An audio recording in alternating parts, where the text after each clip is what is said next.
We see a bee going around the school. It is the school presidential election. Pete and Chloe discuss who is the best choice for becoming president between 3 candidates. Sasha is a worker but not a leader. Paul is smart but Felice is popular. Felice tells Paul to drop out if he doesn't want to be humiliated.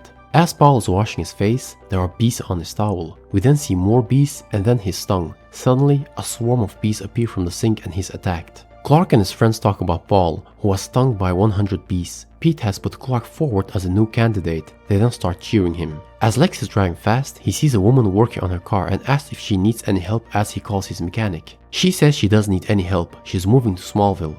Lex then turns her keys and sees that the car is actually working. He makes her tell who she works for. She says she's Carrie Castle, a staff reporter for the Metropolis Journal. Lex leaves, but she wants to write an article about him that can change his image and boost her career, but he declines. Sasha's mad about Clark being a new candidate, but he's not going through with it anyway. Jonathan and Martha tell him it's a good idea. The Talon is empty. Lana says that the beaneries tried to put them out of business since they opened. At this rate, they might have to close, but she is determined to win. She also believes that Clark's a good candidate as he's an honest person. Clark asks Lex if he's going to help Lana. He says that the Talon has to find its own feet. He then tells Clark he needs a slogan. He takes his slogan from Lex, the man of tomorrow.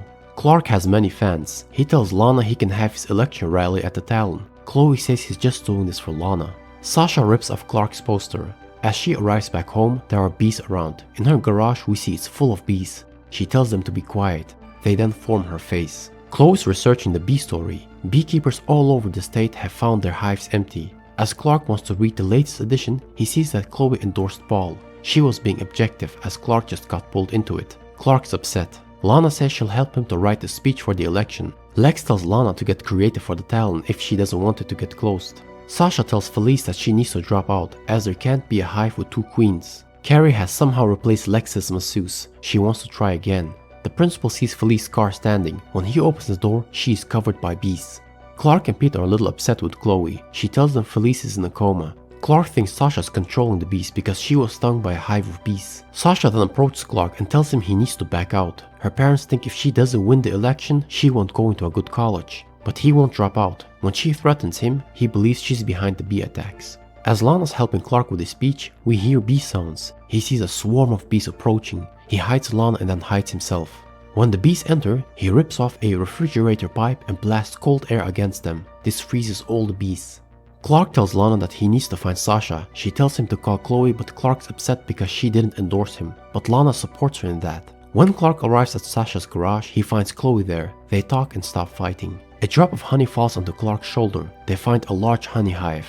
Chloe says that Sasha had an accident in Chester's Gorge, which is the deepest meteor crater in town. She was stung 1,000 times by Africanized honeybees, but recovered and now can control bees. However, these bees are only loyal to a point. At the Talon, Carrie is there for some quotes from Lex. She tells him that people are going to see him in a whole new light. But he managed to get hold of a rough draft and says that she twisted everything. She actually wants to bring down Lex through his ego. He asks her how much his father paid her. She says she just wants to make a name for herself. When he asks her what it's gonna take to make this article go away, she replies by saying she's not for sale. Lex is annoyed.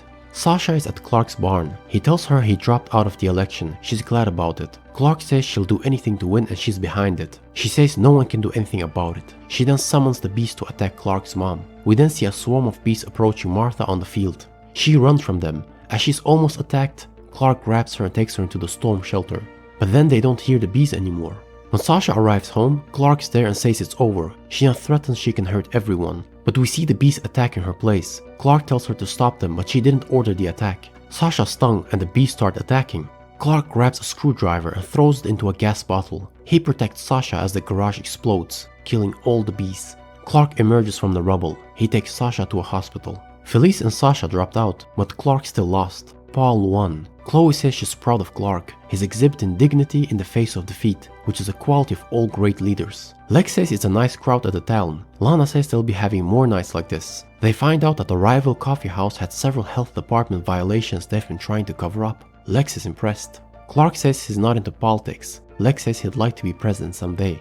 Lex has invited Carrie and congratulates her. He says she can run the article or walk into a corner office at work the next day. She says she doesn't know if he's better or worse than his father. When he asks her how Lionel will react if she drops the article, she denies she works for him. But he tells her not to insult his intelligence. She then says she'll tell him that she got an offer she couldn't refuse. They then shake hands. Lana and Clark talk about the town. She then says she wants to hear his speech. He then delivers his speech to Lana.